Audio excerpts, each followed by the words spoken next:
बिस्मिल्लाहिर्रहमानिर्रहीम। अस्सलाम वालेकुम नाज़रीन, बहुत वादा ख्याल। आपको बताते चलें कि बाग आज़ाद कश्मीर में एक डिस्ट्रिक्ट हेडक्वार्टर हॉस्पिटल है और यहाँ पे ये इंकशाफ हुआ है कि यहाँ पे जो एक्सपायर दवाइयाँ हैं वो मरीज़ों को दी जाती हैं और मरीज़ों की जानों से खेला जाता है। यानी इतना बड़ा आप यहाँ से अंदाज़ा करें कि इतना बड़ा हॉस्पिटल है और पूरे ज़िला बाग का डिस्ट्रिक्ट हेडक्वार्टर हॉस्पिटल है। हमें अभी कुछ वहाँ से रिपोर्ट्स भी आई हैं और गुज़श्ता रात की आपको एक ख़बर बताते चलें कि एक मरीज़ को हॉस्पिटल में लेके गए और उस मरीज़ को उन्होंने एक्सपायर दवाइयाँ दी हैं जो 2022 में एक्सपायर हो चुकी हैं और ये दवाइयाँ जो हैं वो हॉस्पिटल के अंदर मौजूद हैं और ये हम आपको दिखाएंगे भी स्क्रीन के ऊपर। ये कार्ड है टीबी सेंटर वाले में, ये उन्हें देते हैं अस्पताल वाले हैं, इन्हें का चेक करी कार्ड उन्हें भेज दिया टीबी सेंटर कि आप जाएँ वहाँ से जाके मेडिसिन ले आए। इन्हें का उन्हें उतने दवाइयाँ दी, 4 पैकेट दिते नहीं है दवाइयाँ जी 4 पैकेट दवाइयाँ ने दिया एक खाई रहा है, बाकी है डेट ऊपर लिखी नहीं 2020 मैन्युफैक्चर और एक्सपायर डेट है 2022।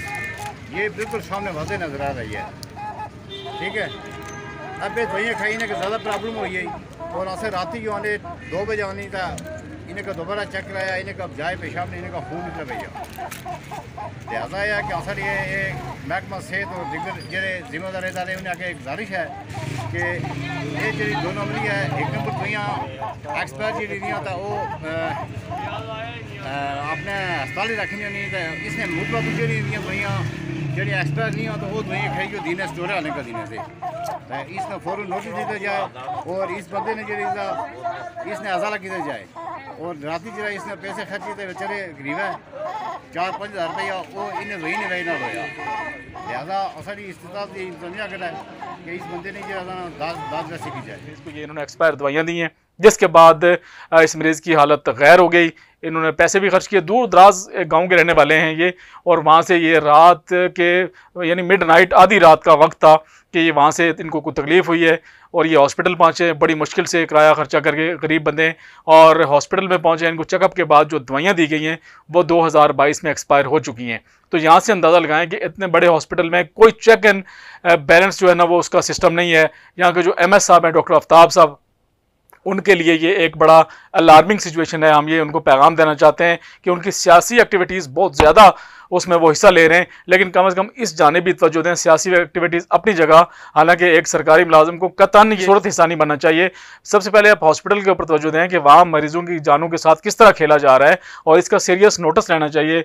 हम ये जो वज़ीर हैं, मुतलका जो वज़ीर हैं सेहत के अनसर अब्दाली साहब, उनसे भी ये मुतालबा करते हैं कि इसका नोटिस लें और ये जो हायर अथॉरिटीज़ हैं उन तक ये बात पहुँचाएँ कि मरीज़ों की जानों से इस तरह क्यों खेला जा रहा है। एक्सपायर दवाइयाँ ये तो अचानक उन्होंने चेक कर ली, जब उनको तकलीफ हुई तो उन्होंने देखा कौन सी उन्होंने दवाई खाई है और उसके बाद जाके पता चला कि ये दवाई ऑलरेडी जो कैप्सूल्स और गोलियां टेबलेट्स उनको दी गई थी ये एक्सपायर थी।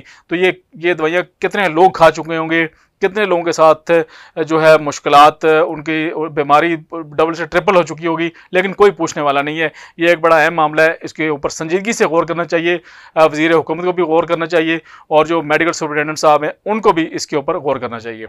नाज़रीन, आज हम तबादला ख्याल करेंगे कि आज़ाद कश्मीर में एक बड़ा पिछले दिनों बड़ा एक अहम इशू था। वज़ीर आज़म मायना अमल दरामद कमीशन का जो चेयरमैन थे राजा मंसूर साहब, उनको हटा के फ़हीम अहमद अब्बासी साहब जो ग्रेड 22 से रिटायर्ड हुए हैं, एडिशनल IG के ओहदे से रिटायर्ड हुए थे, उनको इस ओहदे के लिए तैनात किया गया था। उन्होंने चार्ज भी संभाल लिया था, लेकिन अभी कल ही की बात है कि उनको दोबारा इस ओहदे से हटा के यानी बरतरफ करके तो एक नए जो वज़ीर साहब हैं उनको जो है इसका चार्ज दिया गया है और पीर मजरुल हक साहब हैं और इनका तल्लुक जो है वो जमात जमीयत उलमा इस्लाम JUI से बताया जा रहा है। और इसकी मज़ीद क्या डिटेल है, क्यों ये बरतरफ है, इनको क्यों तैनात किया गया है, इस तमाम तर मामले पे हमारे साथ तबादला ख्याल करने के लिए मौजूद हैं यासर आरफ साहब। आपसे ये पूछना चाहेंगे कि ये जो पीर मजरुल हक साहब को नया ओहदा दिया गया है चेयरमैन वज़ीर आज़म मायना अमल दरामद कमीशन, इसकी क्या हकीकत है और फ़हीम अहमद अब्बासी साहब के साथ ये दूसरी दफ़ा हुआ है। इससे पहले भी वज़ीर आज़म ने उनको एक ओहदे पर तैनात किया था, फिर उनको हटा दिया गया था, फिर दूसरी दफ़ा उनके साथ यानी कि उनके साथ भी, उनकी इज़्ज़त के साथ भी खिलवाड़ किया गया। क्या कहेंगे आप? उस्मान दार साहब बहुत शुक्रिया।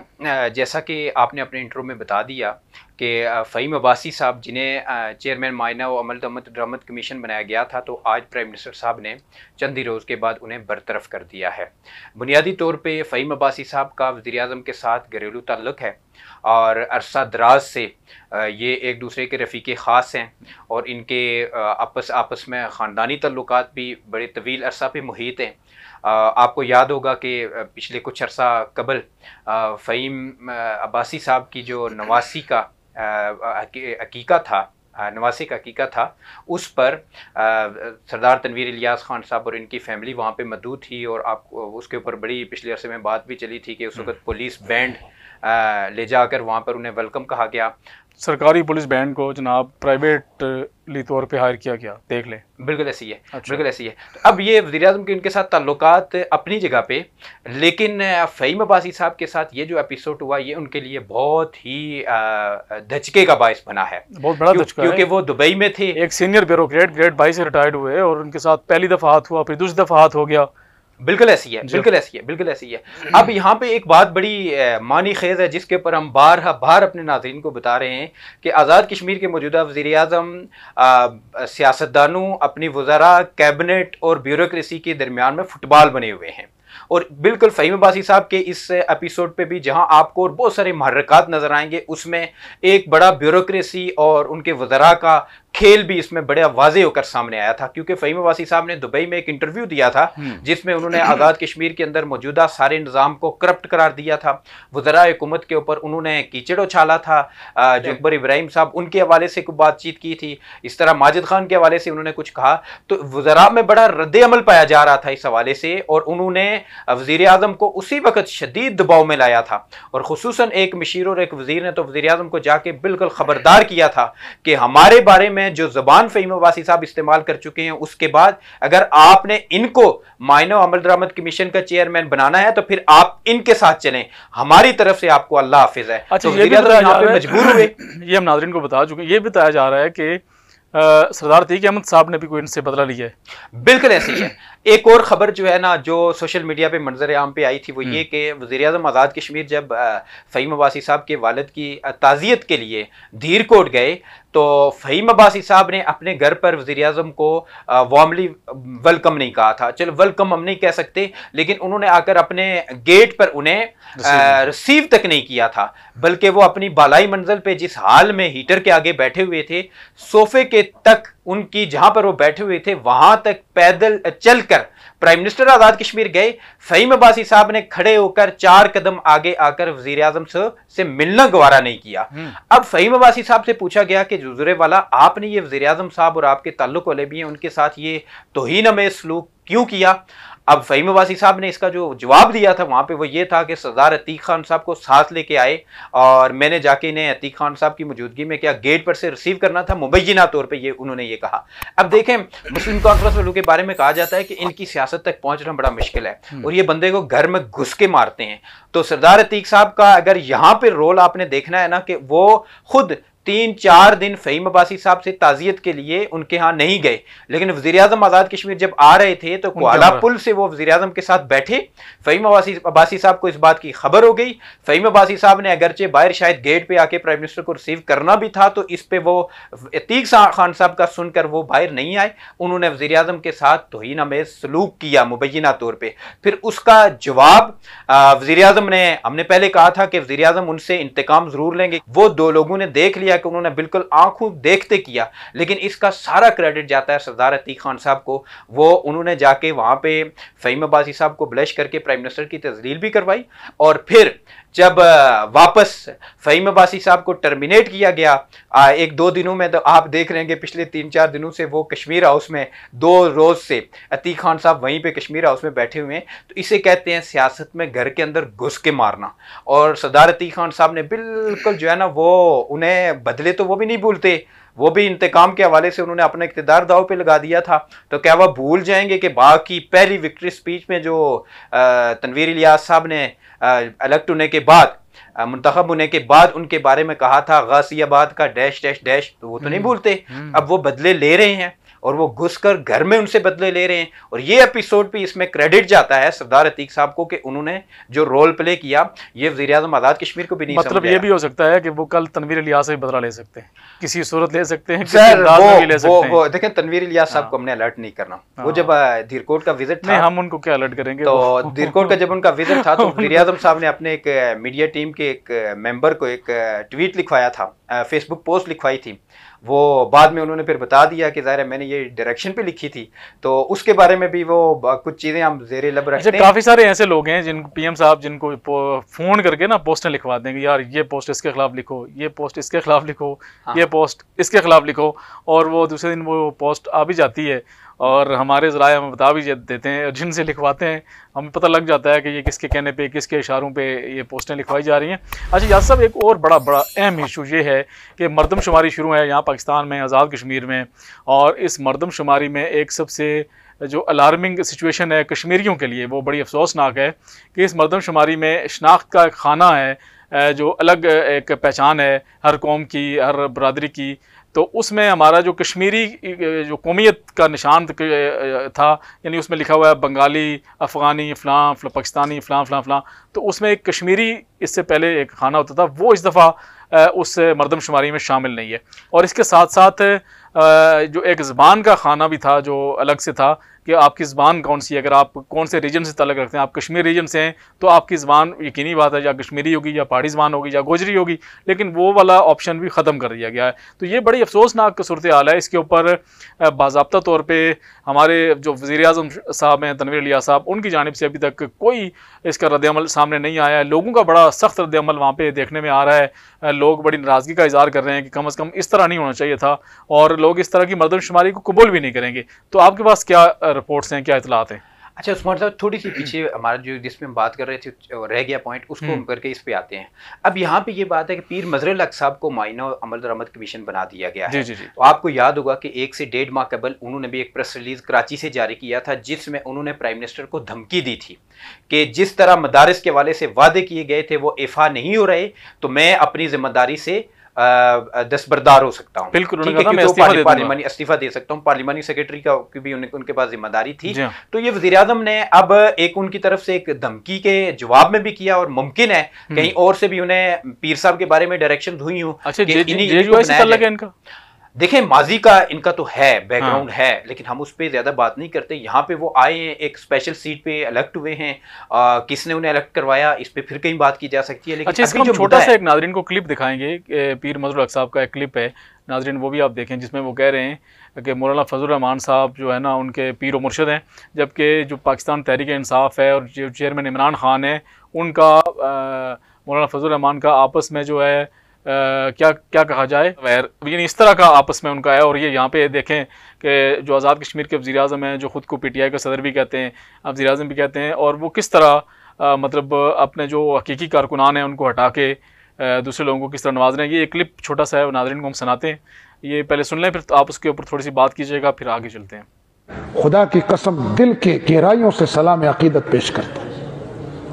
मौलाना फजलुर रहमान साहब इस वक्त पाकिस्तान में मौजूद किसी भी आलिम के टक्कर के आलिम है, किसी भी पीर के बराबर टक्कर के वो अल्हम्दुलिल्लाह मुत्तकी है, ऐसा कोई मामला नहीं। ठीक है, अपना अपना एक निजाम है, लेकिन जो बहतान, जो ताने, जो टोन्स, जो भक्तियां कसी जाती हैं उस फकीर पर, मुझे इस सियासत में आने के बाद अंदाजा हुआ। जी बिल्कुल ऐसे ही है उस्मान साहब। ये देख लिया उन्होंने कि पीर मजहरुल हक साहब का अपना बैकग्राउंड भी ज़ाहिर है, वो देवबंद मकतबा फ़िक्र से ताल्लुक़ रखते हैं। मौलाना फजल रहमान साहब के उनकी अकीदत कोई ढकी छुपी नहीं है। लेकिन यहाँ पे सवाल ये है कि चेयरमैन माइना और अमल दरामद कमीशन के इस जिम्मेदारी पे जब उन्हें तैनात कर दिया गया, तो इसके बाद क्या पीर साहब वो इस्लाम शरीयत की रूह से करप्शन और गबन और इस किस्म के जितने भी क्राइम्स हैं यहाँ पे उनकी जो जिम्मेदारी होगी वो उससे क्या ओहदा बरा हो सकेंगे, या फिर वज़ीर-ए-आज़म आज़ाद कश्मीर जिस तरह चाह रहे हैं कि जैसे मेरी मर्जी हो वैसे माइनो अमल दरामद कमीशन पे बैठा शख्स काम करे। जैसे राजा मंसूर साहब को हटाया गया, उनका गुनाह क्या था? उन्होंने जो करप्शन हो रही थी उसकी फाइल प्राइम मिनिस्टर को फॉरवर्ड की, रेफरेंस बना के भेजे, बिल्कुल रेफरेंसेस बना के भेजे। तो अब पीर साहब के लिए भी ये इम्तिहान है कि क्या वो कुरान और सुन्नत की रोशनी में इस मनसब के साथ, इस कुर्सी के साथ इंसाफ कर सकेंगे, या फिर वज़ीर-ए-आज़म आज़ाद कश्मीर की मर्जी से जिसका गला घोंटना हो उसका गला दबाएंगे, जिसको छोड़ना हो उसको छोड़ेंगे, और वज़ीर-ए-आज़म के मफाद के लिए इस मायने अमल दरामद कमीशन को वो प्रेशर के तौर पर इस्तेमाल करेंगे। ये उनकी टैक्टिक्स में से हैं, ये उनके लिए बड़ा इम्तहान है। देखते हैं फिर इससे क्या रिजल्ट्स निकलते हैं। बहरहाल जो दूसरी बात आपने की, अब आपका सवाल था कि आज़ाद कश्मीर में मरदमशुमारी हुई, बिल्कुल ऐसे ही है कि आज़ाद कश्मीर की अलग शनाख्त का ऑप्शन जो है ना इस मरदमशुमारी अच्छा, इसमें एक पॉइंट रह गया। आप मुझे बता रहे थे कि मुअल्लिमुल कुरान वाले जो उनको स्केल मिलने थे वो बीच में रह गया मामला। वो अगर नाज़रीन को बता दें, जिसके लिए वज़ीर-ए-आज़म साहब मस्जिद में बैठ कर रो रहे थे, और जो कारी अफराज साहब हैं उन्होंने अपनी जान भी दी बेचारे, वो इसी तगदो में जो है ना इस दुनिया से चले गए। लेकिन जो मुअल्लिमुल कुरान है उनको स्केल 7 मिलना था, लेकिन वो नहीं मिल सका, अभी तक वो स्केल 1 में ही है। तो इसका आप एक कंपैरिजन बता रहे थे कि जो मीटर रीडर का स्केल है वो 9 है, और जो मुअल्लिमुल कुरान के असातिज़ा है उनका स्केल 1 है। ऐसी सूरत बिल्कुल ऐसी है, बिल्कुल ऐसी है। देखें, मजहब के कार्ड को खेलना सरदार तनवीर इलियास खान साहब से बेहतर कोई नहीं जानता। बल्कि गाज़ियाबाद में जाके उन्होंने जो वो एक दुआ की थी ना, अरबिक दुआ, बड़ी आवाज़ में, जिससे माहौल बन गया था, तो उसके बाद एक जो है ना उनके ख़ास ही हैं, उन्होंने बाद में उसके ऊपर बड़ा तारीख़ी तबसरा किया था। उन्होंने कहा था कि वज़ीर-ए-आज़म सरदार तनवीर इलियास खान साहब ने गाज़ियाबाद वालों से सियासत का आज आखिरी हथियार भी गाज़ियाबाद के अंदर आके छीन लिया। यानी वो दुआ और जो नमाज जनाजा और दुआए खैर वो पढ़ाया करते थे सरदार अतीक साहब, आज के दिन जो है ना सरदार तनवीर इलियास साहब ने वो भी जो है ना इंतहाई जिसे आप रौनक अंदाज में और सारी महफिल को उन्होंने फरेफ्ता कर दिया, और बड़ी रूहानियत के अंदर उन्होंने दुआ करके आज सरदार अतीक साहब को भी जो है ना वो जो है ना यहाँ पर उनसे आखिरी हथियार भी छीन लिया। तो मज़हब का कार्ड इस्तेमाल करने में सरदार तनवीर इलियास खान साहब का कोई सानी नहीं है। मुअल्लिमीन ने कुरान के हवाले से इन्होंने असम्बली के अंदर उस वक्त अनाउंसमेंट किया, और अब उसके बाद एक बड़ी जिद्दोजहद थी उसमें जो कारी अफराज मरहूम की, जो इसी जिद्दोजहद के दौरान अल्लाह को प्यारे हुए। वो क्यों प्यारे हुए, उसके बैकग्राउंड में भी एक पूरी कहानी है। फिर नेक्स्ट किसी हम प्रोग्राम में बताएंगे कि उसके अंदर वज़ीर-ए-आज़म आज़ाद कश्मीर और उनकी टीम के एक शख्स का क्या रोल है, जो शख्स उस दुख में, और आपके पास उस्मान साहब उसका सारा एविडेंस मौजूद है, उस पर भी नेक्स्ट बात होनी चाहिए, उस पर बात करेंगे इंशाअल्लाह। लेकिन हम यहाँ पे यहाँ पे हम बात करें कि स्केल 1 से स्केल 7 किया जाना था। वज़ीर-ए-आज़म आज़ाद कश्मीर ने ऐलान किया और ये कहा कि अल्लाह की किताब पढ़ाने वालों को स्केल 1 रखना, इससे बढ़कर ज्यादती कोई नहीं हो सकती। अब कंपैरिजन जरा कीजिए, इस रियासत के अंदर मीटर रीडर का स्केल है 9, स्टोर कीपर का स्केल है 7, ड्राइवर का स्केल है 4, डाक कैरियर का स्केल है 9, और ये स्केल 1 से स्केल 7 वज़ीर-ए-आज़म आज़ाद कश्मीर नहीं करवा सके। मुझे खुद याद है कैबिनेट के इजलास में वज़ीर-ए-आज़म आज़ाद कश्मीर ने उस वक्त के वज़ीर तालीम के साथ इसके ऊपर बातचीत भी की। वहां पर सेक्रेटरी लॉ ने कमिटमेंट की कैबिनेट के अंदर वज़ीर-ए-आज़म और काबीना के मेंबरान से कि 15 दिनों के अंदर इस स्केल का मामला मैं यकसू करवा के इसका मैं हल आपको पेश करूंगा। आज उस कैबिनेट के हुए 2 से ढाई माह हो चुके हैं, लेकिन वज़ीर-ए-आज़म आज़ाद कश्मीर की सुनवाई नहीं हुई। तभी तो वज़ीर-ए-आज़म आज़ाद कश्मीर कारी अफराद मरहूम के हवाले से जो उन्होंने ताज़ियती रेफरेंस रखा था कश्मीर हाउस की मस्जिद में, वहाँ पर रोए कि कारी अफराद जिन्होंने ज़िंदगी भर जिद्दोजहद की, तो वो अगर अपनी ज़िंदगी में अपनी आँख से ये देख के अपना ये मिशन हल हुआ चले जाते इस दुनिया से, तो मुझे अफसोस ना होता। लेकिन हुजूर, ये उसके बाद भी 2-3 माह गुजर चुके हैं। आप कैबिनेट में आपसे सेक्रेटरी लॉ कहता है 15 दिन के अंदर ये मामला मैं आपको यकसू करके दूंगा, वो मामला यकसू नहीं होता। तो कहाँ है आपके रेट? ब्यूरोक्रेसी आपकी कहाँ सुनती है? ज़रा आप इसके ऊपर भी ज़रा गौर करें। आप कभी वज़रा की तरफ अपना पलड़ा बारी करके ब्यूरोक्रेसी को नाराज़ कर देते हैं, फिर ब्यूरोक्रेसी जब अपना पाँव मारती है तो आप उस तरफ चले जाते हैं वज़रा से नाराज़गी। तो आप अपनी स्टेट और अपने जिस मनसब पे आप बैठे हुए हैं, इसकी ताकत और इसको जो है ना तो इसको ओवर एस्टिमेट करें, ना लोगों को इसकी बुनियाद पे अंडर एस्टिमेट करें। एक तवाज़ुन के साथ इस मनसब के ऊपर रह के काम करें ताकि ब्यूरोक्रेसी भी आपकी सुने और स्टेट की हिरारकी भी आगे चल सके। और यासर साहब, ये मुमकिन नहीं है। नाजरीन, यासर साहब, मैं ये बता दूं कि हमारे प्रोग्राम का वक्त भी ख़त्म हो गया है। जो मरदमशुमारी वाला मामला है, इसको हम अगले प्रोग्राम में डिस्कस करेंगे और तफसील से डिस्कस करेंगे, क्योंकि एक बहुत बड़ा इशू है ये। इसके ऊपर 1-2 मिनट में हम मतलब क्लोज़ नहीं कर सकेंगे। कुछ लोगों के तासरात हैं वो भी हम आपको सुनवाएंगे कि लोग इसके ऊपर क्या करें, और हम कोशिश करेंगे कि हमारे जो अपोजिशन के लोग हैं, गवर्नमेंट के लोग हैं, उनसे भी हमारी बात हो सके और उनका वर्जन जो है ना वो भी आप तक हम पहुँचा सकें। तो यासर साहब आपका बहुत बहुत शुक्रिया। नाज़रीन, इंशाल्लाह अगले प्रोग्राम में हम मरदमशुमारी के हवाले से तफसीली गुफ्तगू शनीद जो है वो आपके सामने रखेंगे। फ़ैसला आपने करना है। तब तक अपने दोस्तों रिश्तेदारों का ख्याल रखिएगा। खुदा हाफ़िज़।